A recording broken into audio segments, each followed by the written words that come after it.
கொஞ்சம் கற்பனை செஞ்சு பாருங்க, உலகின் மிகச்சிறந்த எந்த ஆயுதத்தாலும் துளைக்க முடியாத ஒரு கனமான இரும்பு கவசத்தை நீங்க போட்டிருக்கீங்க. ஆமா, ஒரு பிரம்மாண்டமான கவசம். கையில ஒரு பெரிய வாள் இருக்கு. உங்களை சுத்தி ஒரு 20,000 மாவீரர்கள் கொண்டு ஒரு மிகப்பெரிய படை இருக்கு. அந்த போர்க்களத்துல உங்களை அசைக்கவே முடியாதுன்னு ஒரு அசைக்க முடியாத நம்பிக்கை உங்களுக்கு இருக்கும் இல்லையா? கண்டிப்பா இருக்கும். அந்த இரும்பு கவசம் ஒரு மாயான பாதுகாப்பு தரும். எதிரியோட வாளோ அம்போ நம்மள ஒன்னும் பண்ண முடியாதுன்னு ஒரு தைரியம் இருக்கும். கரெக்ட். ஆனா எதிரி வாளையே பயன்படுத்தலைன்னா என்னாகும்? அந்த மாவீரனை வீழ்த்த அவனோட அந்த பிரம்மாண்டமான கவசத்தையே அவனுக்கு ஒரு கொடிய எதிரியா, ஒரு மரண பொறியா மாத்துனா எப்படி இருக்கும்? அடேங்கப்பா, கேட்கும் போதே ஒரு மாதிரி பகீர்னு இருக்கு. ஆமா, தகவல் பெருக்கத்தால் குழப்பமடையாம வரலாற்று நிகழ்வுகளுக்கு பின்னாடி இருக்கிற உண்மையான காரணிகளை தேடுற உங்களுக்கு இன்னைக்கு நாம கொண்டு வர போற இந்த ஆழ்ந்த அலசல் மிகப்பெரிய ஆச்சரியங்களை தரப்போகுது. கண்டிப்பா இன்னைக்கு நாம அலச போற விஷயம் சாதாரணமான ஒண்ணு கிடையாது. ஆமா, 1187ஆம் ஆண்டு மத்திய கிழக்கில் நடந்த வரலாற்று சிறப்புமிக்க ஹட்டீன் போர், அதாவது பேட்டில் ஆஃப் ஹட்டீன். அப்புறம் சலாதீன் எப்படி எருசலேமை கைப்பற்றினார், இது எப்படி பல்லாயிரம் மைல்களுக்கு அப்பால் ஐரோப்பாவோட ஒட்டுமொத்த வரைபடத்தையே மாத்துச்சு அப்படிங்கறத பத்தி தான் பேச போறோம். இதுக்காக பல வரலாற்று கலைக்களஞ்சியங்கள், அந்த காலத்துல எழுதப்பட்ட நேரடி சாட்சியங்கள், அப்புறம் நவீன ஆய்வு கட்டுரைகள்னு பல ஆதாரங்களை ஒன்றிணைத்து இந்த ஆழ்ந்த அலசலை நாம செய்ய போறோம். சரி, இது கொஞ்சம் விரிவா பார்ப்போம். 1187ல அந்த ஹட்டீன் போர்க்களத்துக்கு போறதுக்கு முன்னாடி அந்த பகுதியோட புவியியல் அப்புறம் அரசியல் நிலைமை எப்படி இருந்துச்சுன்னு நாம புரிஞ்சுக்கணும். அது ரொம்ப முக்கியம். ஒட்டுமொத்த ஐரோப்பாவும் சிலுவை போர் நாடுகள் சொல்லப்படுற குரூசேடர் ஸ்டேட்ஸ் வழியா மத்திய கிழக்குல காலூன்றி இருந்த நேரம் அது இல்லையா? ஆமா, சரியா சொன்னீங்க. அந்த குரூசேடர் ஸ்டேட்ஸ் எப்படிப்பட்டவைனா, ஒரு மிகப்பெரிய இஸ்லாமிய பெருங்கடலுக்கு நடுவுல இருந்த சிறிய ஐரோப்பிய தீவுகள் மாதிரி செயல்பட்டது. ஓஹோ, தீவுகள் மாதிரியா? ஆமா, எருசலேம், ஆன்டியோக் மாதிரி பகுதிகள் லத்தீன் கத்தோலிக்கர்களோட கட்டுப்பாட்டுல இருந்துச்சு. ஆனா இவங்களை சுத்தி ஒரு மிகப்பெரிய ஆபத்து உருவாகிட்டு இருந்துச்சு. அதாவது சலாதீனோட எழுச்சி. கரெக்டா? கரெக்ட். சலாதீன் அப்படிங்கிற மாபெரும் தலைவர் எகிப்து அப்புறம் சிரியாவை ஒன்றிணைத்து ஒரு பிரம்மாண்டமான இஸ்லாமிய பேரரசை உருவாக்கியிருந்தாரு. அதுவரைக்கும் சிதறி கிடந்த படைகள் இப்போ ஒரே தலைமையின் கீழ் வந்துருச்சு. அப்போ இந்த சிலுவை போர் நாடுகள் நாற்புறமும் சலாதீனோட படைகளால முற்றிலுமாக சுற்றி வளைக்கப்பட்டுருச்சுன்னு சொல்லலாம். ஆமா, ஆனா சலாதீன் வெறும் ஒரு போர் வீரன் மட்டும் கிடையாது. அவர் ஒரு மிகச்சிறந்த வியூகவாதி. அவர் எடுத்த உடனே போருக்கு போகல. அதுக்கு பதிலா ஒரு அமைதி ஒப்பந்தம் போட்டார் இல்லையா? ஆமா, 1885ல கையெழுத்தான அந்த ஒப்பந்தத்தின்படி இரு தரப்பு வணிகர்களும் பயணிகளும் எந்த பயமும் இல்லாம பயணிக்கலாம்னு ஒரு தற்காலிக அமைதி அந்த பகுதியில நிலவியது. ஆனா அந்த அமைதி ரொம்ப காலம் நீடிக்கலையே. எப்பவுமே ஒரு அமைதி ஒப்பந்தம்னு ஒன்னு இருந்தா அதை மீறதுக்கே ஒரு ஆள் இருப்பான் இல்லையா? கண்டிப்பா, இங்கேயும் அப்படி ஒருத்தர் இருந்தான். ரெனால்ட் டி சாட்டிலான் அப்படிங்கிற ஒரு சிலுவை போர் தளபதி அப்படிதான் செயல்பட்டான். அவன் கட்டுப்பாட்டுல இருந்த பகுதி வழியா போன அப்பாவி முஸ்லிம் வணிகர்கள் அப்புறம் பயண குழுக்களின் மீது திடீர் தாக்குதல் நடத்தினான். அது மட்டும் இல்ல, பொருட்களை கொள்ளையடிச்சது மட்டும் இல்லாம பலரை கொடூரமா கொன்றும் சிறைப்படுத்தும் போனான். இது சலாதீனுக்கு எவ்வளவு பெரிய கோபத்தை ஏற்படுத்தியிருக்கும். சலாதீன் இந்த செய்தியை கேட்டதும் தூதர்களை அனுப்பி ஒப்பந்தத்தை நினைவூட்டுறார்.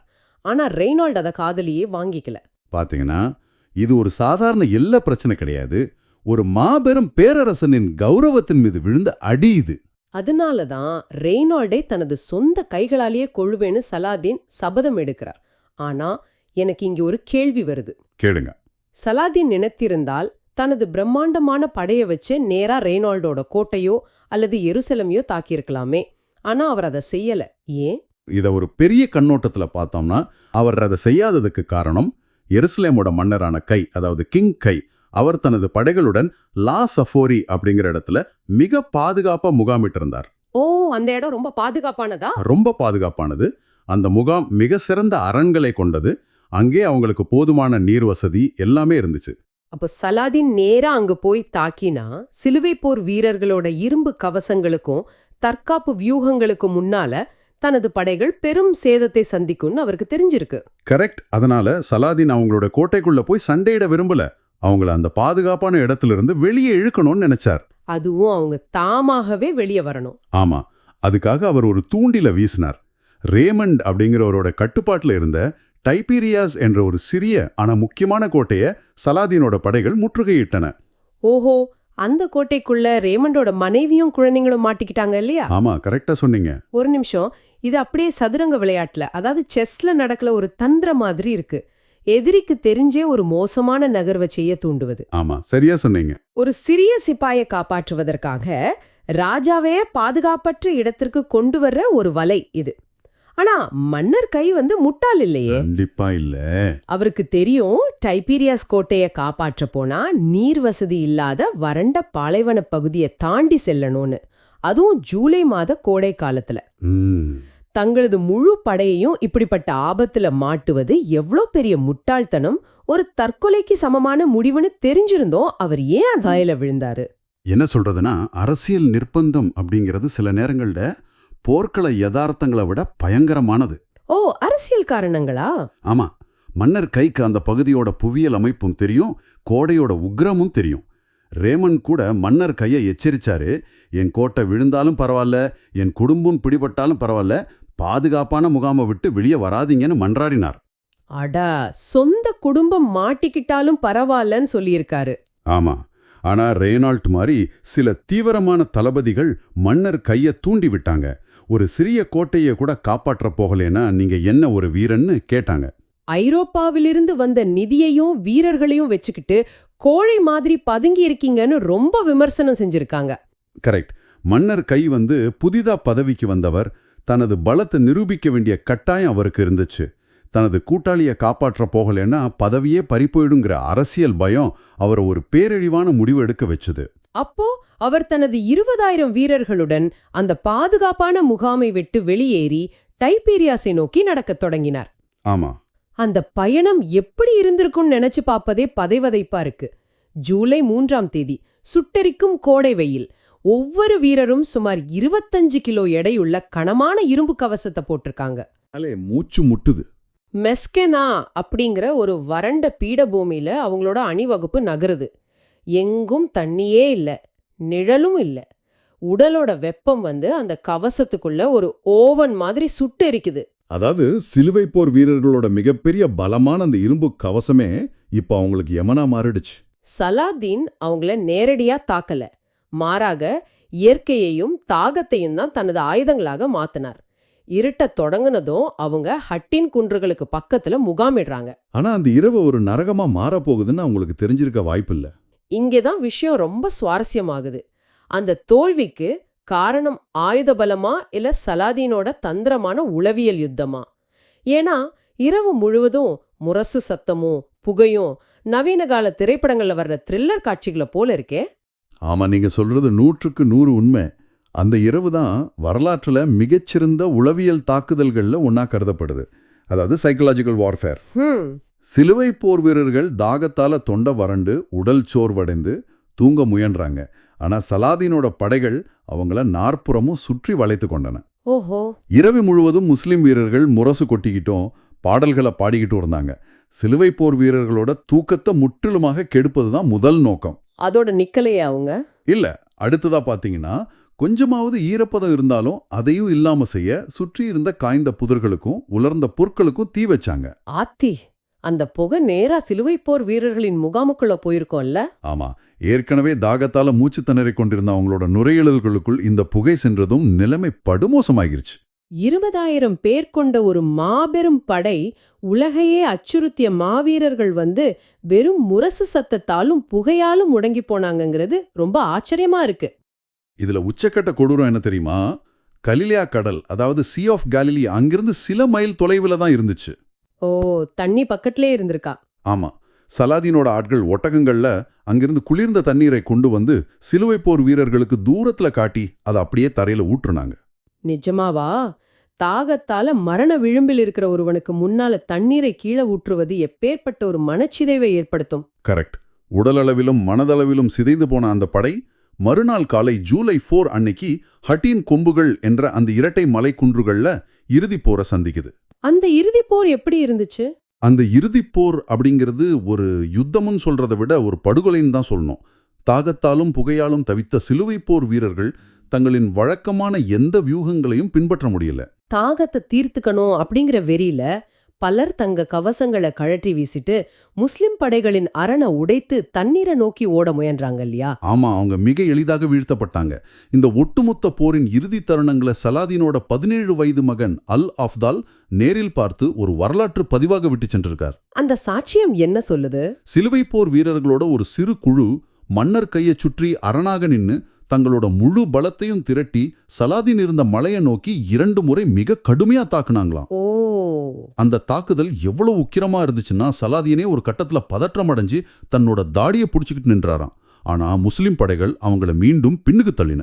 அந்த நேரடி சாட்சியம் அப்படியே ஒரு திரைப்பட காட்சி மாதிரி விரியுது. தனது படைகள் சிலுவை போர் வீரர்களை பின்னுக்கு தள்ளியதை பார்த்த சலாதீனோட மகன், நாம் அவங்கள வென்று விட்டோம்னு உற்சாகமா கத்துறான். ஆனா சலாதீன் அவனை தடுத்து, அமைதியாயிரு, மன்னர் கையின் அந்த சிவப்பு நிற கூடாரம் கீழே விழும் வரை போர் முடிவுக்கு வரலன்னு சொல்றார். அவர் அதை சொல்லிக்கிட்டு இருக்கும்போதே தூரத்துல மன்னர் கையின் கூடாரம் சரிந்து விழுது. அதுதான் லத்தீன் கிழக்கின் மாபெரும் அதிகாரத்தோட வீழ்ச்சி. சலாதீன் குதிரையிலிருந்து இறங்கி தரையில விழுந்து கண்ணீர் மல்க கடவுளுக்கு நன்றி சொல்றார். போர் முடிஞ்சிருச்சு. ஆனா போருக்கு பின் சலாதீனோட கூடாரத்துல நடந்த நிகழ்வுகள் சலாதீன் அப்படிங்கிற மனிதனின் பல முரண்பாடான முகங்களை காட்டுது. கண்டிப்பா. போர்க்களத்திலிருந்து பிடிப்பட்ட மன்னர் கை, அப்புறம் தளபதி ரேனால்ட் 2 பேரும் சலாதீனின் கூடாரத்திற்கு கொண்டு வரப்படுறாங்க. 2 பேரும் தாகத்தால மரணத்தின் விளிம்பில் இருக்காங்க. இங்க அரபு கலாச்சாரத்துல ஒரு ரூல் இருக்குல்ல? ஆமா, அரபு மற்றும் இஸ்லாமிய கலாச்சாரத்துல விருந்தோம்பலுக்கு ஒரு முக்கியமான விதி இருக்கு. ஒரு கைதிக்கு தண்ணீர் வழங்கப்பட்டால் அவனது உயிர் மன்னிக்கப்பட்டது, அவனுக்கு பாதுகாப்பு உறுதி செய்யப்பட்டதுன்னு அர்த்தம். ஓஹோ. சலாதீன் மன்னர் கையின் நிலையை பார்த்து இறக்கப்பட்டு பனி கலந்த குளிர்ந்த தண்ணீரை கொடுக்கிறார். மன்னர் கை அதை குடிச்சிட்டு அந்த பாத்திரத்தை அப்படியே தன் பக்கத்துல இருந்த ரெய்னால்டுக்கு கொடுக்கிறார். இத பார்த்த சலாதீனுக்கு செம்ம கோபம் வந்திருக்கும். கடும் கோபம் அடைகிறார். நான் உனக்கு தான் தண்ணீர் கொடுத்தேன், இந்த துரோகிக்கு இல்லைன்னு சொல்லிட்டு ரெய்னால்டிடம் அமைதி ஒப்பந்தத்தை மீறியதை பத்தி விசாரிக்கிறார். ரெய்னால்டு திமிராக பதிலளிக்கவே சலாதீன் தனது வாளை உருவி தானே ரெய்னால்டை கொல்கிறார். தன் சபதத்தை அவர் அப்படியே நிறைவேற்றினார். இத பார்த்த மன்னர் கை தனக்கும் அதே நிலைதான் வரும்னு பயந்து நடுங்கிறார். ஆனா சலாதீன் மன்னர் கையை அமைதிப்படுத்தி ஒரு மன்னர் இன்னொரு மன்னரை கொல்வது வழக்கமில்லைன்னு சொல்லி அவரை பாதுகாப்பா வைக்கிறார். ஆமா, ஆக இதற்கெல்லாம் என்ன அர்த்தம்? ரெய்னால்டிடம் ஈவிரக்கமின்றி நடந்து கொண்ட அதே சலாதீன் எருசலேமில் ஏழைகளுக்கும் மீண்டும் குடியேற வந்த யூதர்களுக்கும் இவ்வளவு கருணை காட்டியதை எப்படி புரிஞ்சுக்கிறது? மனிதர்கள் எவ்வளவு முரண்பாடானவர்கள். சாதாரண வீரர்களோட நிலைமை என்னாச்சு? அது ஒரு சோகமான கதை. சிறைப்பிடிக்கப்பட்ட பல மாவீரர்கள், பல பிரபுக்கள் மிக மோசமாக நடத்தப்பட்டாங்க. எத்தனையோ வீரர்கள் சந்தைகளில் அடிமைகளாக விற்கப்பட்டாங்க. ஒரு வீரர் வெறும் ஒரு செருப்புக்காக விற்கப்பட்டார்னு ஒரு குறிப்பு இருக்காமே? ஆமா, போர்க்களத்துல பயத்தை விதைத்த ஒரு சிறுவை போர் வீரன் சந்தையில் ஒரு பழைய செருப்புக்கு இணையா விற்கப்பட்டான்கிற குறிப்புகள் எல்லாம் வரலாற்றில் இருக்கு. இது அந்த போரோட கொடூரமான முகத்தை காட்டுது. இந்த ஹட்டின் வெற்றியோட சலாதீன் நிக்கலியே அக்டோபர் 2ஆம் தேதி எருசலேம் நகரை நோக்கி படையெடுக்கிறார். கரெக்ட். எருசலேமோட முற்றுகை அப்படிங்கிறது வெறும் நிலத்தை கைப்பற்றுவது கிடையாது. அது ஒரு மாபெரும் சித்தாந்த போர். அங்க நடந்த சம்பவங்கள் தான் சலாதீனின் மற்றொரு பரிமாணத்தை காட்டுது. எப்படி? எருசலேமை பாதுகாக்கும் பொறுப்பு பாலிலியன் அப்படிங்கிற சுலுவை போர் தளபதி கிட்ட இருந்துச்சு. சலாதீனின் படை நகர முற்றுகையிட்டதும் பாலிலியனுக்கு தெரிஞ்சிருச்சு இனி தப்பிக்க முடியாதுன்னு. ஆமா, அதனால அவர் சலாதீனுக்கு ஒரு மிரட்டல் விடுத்தார். என்ன மிரட்டல்? நாங்கள் சரணடைய தயாராக இல்லை. நீங்க பலபந்தமா நகருக்குள் நுழைந்தால் இந்த நகரத்தையே அழித்து விடுவோம். இஸ்லாமியர்களின் புனித தலங்களான அல்-அக்ஸா மசூதி, பாறை குவிமாடம் அனைத்தையும் தரைமட்டமாக்குவோம்னு சொன்னார். பாவமே. அது மட்டும் இல்ல, அதோட இங்க பிணை கைதிகளாக இருக்கிற 5000 முஸ்லிம்களையும் கொன்று விடுவோம்னு எச்சரித்தார். இது ஒரு வகையான நியூக்ளியர் ஆப்ஷன் மாதிரி. ஒரு விதத்தில் இது ஒரு மிகப்பெரிய பிணை கைதி பேரம்பேசல்தான்.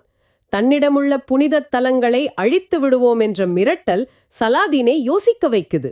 ஆமா, அவர் ஒருவேளை முரட்டுத்தனமா உள்ளே நுழைஞ்சிருந்தா எருசலேம் ஒரு இரத்த களரியாக மாறியிருக்கும்.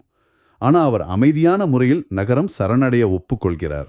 பிணை தொகை செலுத்திவிட்டு மக்கள் பாதுகாப்பாக வெளியேறலாம்னு ஒரு ஒப்பந்தம் போடப்படுது.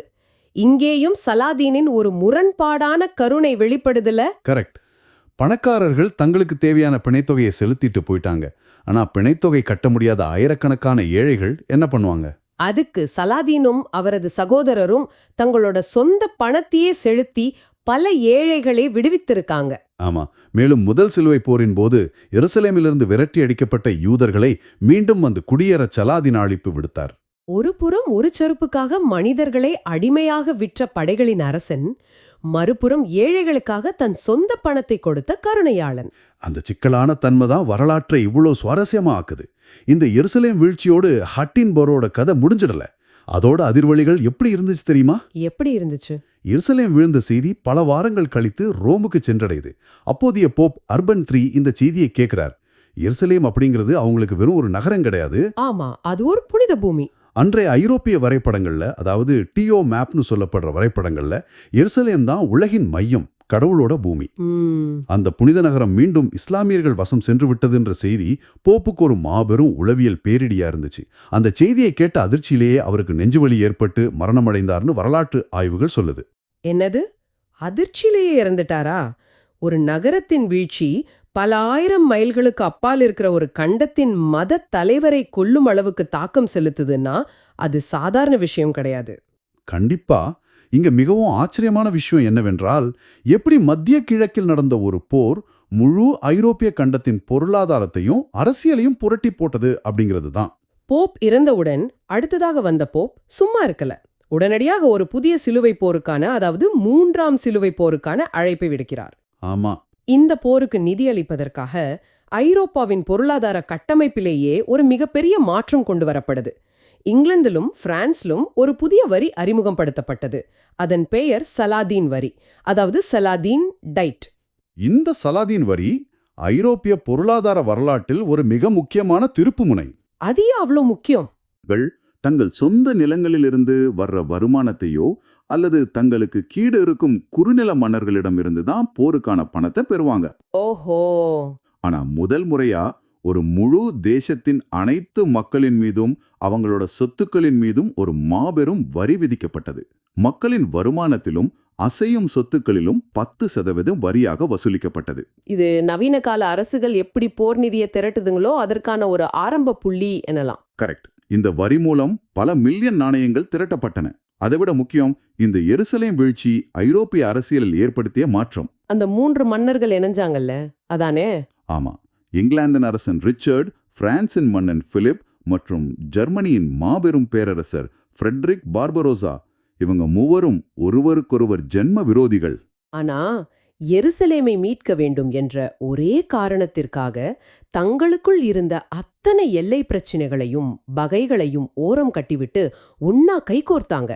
இத நவீன காலத்தோடு ஒப்பிட்டு பார்த்தா உலகின் ஏதோ ஒரு மூலையில நடக்கிற ஒரு நிகழ்வு எப்படி சர்வதேச பங்குச் சந்தையை வீழ்த்தி பல நாடுகளை போருக்கு தள்ளுதோ அதே போன்ற ஒரு மாபெரும் குளோபல் எஃபெக்ட் தானே இது. கண்டிப்பா, ரொம்ப சரியான ஒப்பீடு. நீங்க நினைத்து பாருங்கள், ரேனால்ட் என்ற அந்த ஒரு மனிதர் ஏதோ ஒரு பாலைவனப் பகுதியில் சில வணிகர்களின் மீது நடத்திய அந்த ஒற்றை தாக்குதல் எப்படி ஒட்டுமொத்த மத்திய கிழக்கின் வரைபடத்தையே மாற்றியமைத்தது என்பதை.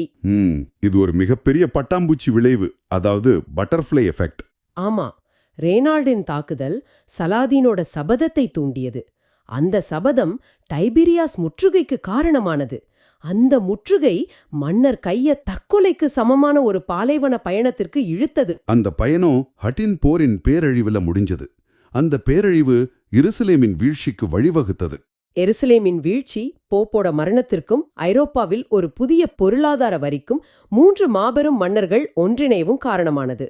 இது வரலாற்றின் பாடம் மட்டுமல்ல, நமது அன்றாட வாழ்வில் நாம் எடுக்கும் சிறு முடிவுகளும் எப்பேற்பட்ட விளைவுகளை ஏற்படுத்தும் என்பதற்கான சான்று. அது மட்டும் இல்ல, எந்த ஒரு தொழில்நுட்பமோ ஆயுதமோ மனிதனின் அடிப்படை தேவைகளுக்கு முன்னால் தோற்று போகும் என்பதையும் இந்த போர் உணர்த்துச்சு.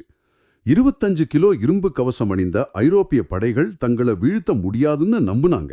ஆனா சலாதீன் அவர்களோட உடலை தாக்கல, அவர்களின் மனதையும் அவர்கள் உயிர் வாழ தேவையான தண்ணீரையும் தான் இலக்காக கொண்டார். புவியியலையும் தட்பவெப்ப நிலையையும் எப்படி தங்களுக்கு சாதகமாக பயன்படுத்துறது அப்படிங்கிறது தான் போரியல் கலையின் உச்சம்.